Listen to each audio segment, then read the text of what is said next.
gentlemen, give Paul Bennett away from the Seafaring. This is its first display in Australia. So, as I said, it's only come into the country very, very recently. While he rumbles past, you can see the DHC-4 Caribou taxiing, getting ready to take off. An aircraft very near and dear to Australia's heart. Designed by de Havilland, Canada, fitted with two Pratt & Whitney R2000 engines. So that's another one of those engines that run on oil. Oil, yes, lots correct. of oil. Lots and lots of oil. As I said before, when the aircraft starts up, there's a lot of smoke.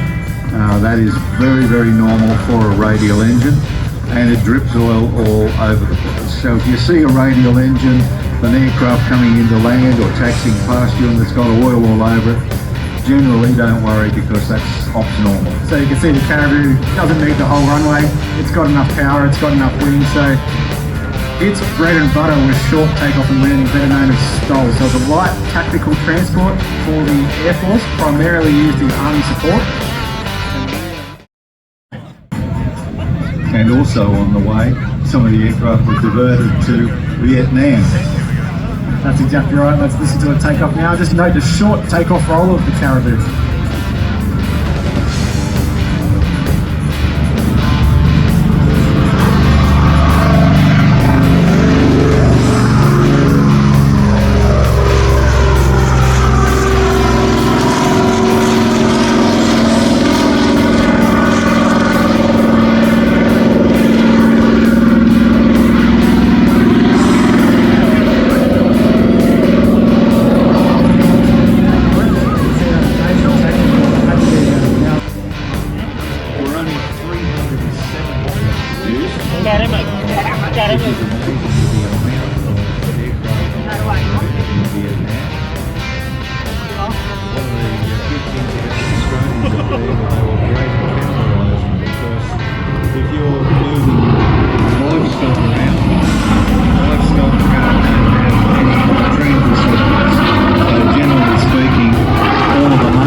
That sort of currency. Yeah, the beer economy went quite far in Vietnam, and it didn't need, so landing on these tarmac strips, the Caribou did not need that. It just needed about 3,000 feet, so a kilometre's worth of dirt, and if you could drive a Land Cruiser over it, you could land a Caribou on it. You could see that instant recognition feature of the Caribou there, that huge tail that looks like a hanging door.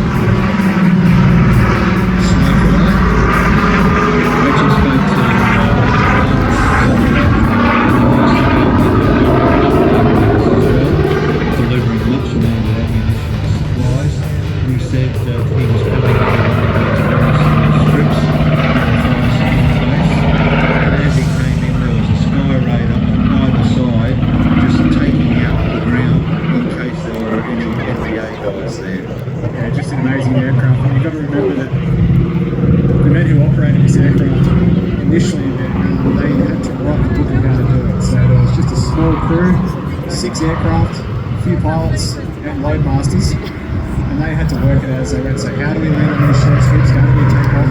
How do we even do the approaches? So they invented a steep approach to get into the airstrips, and then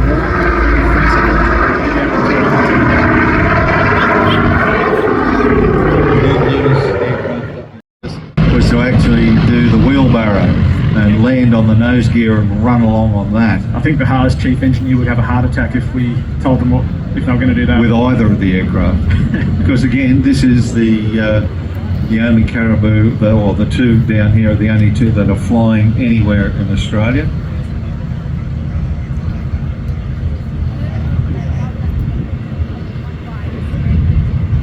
As you mentioned, they could reverse, and that's normally something that you don't often see with a piston engine.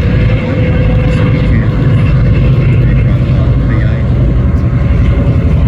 yeah, another interesting fact about some of the missions in Vietnam, they actually do air rock.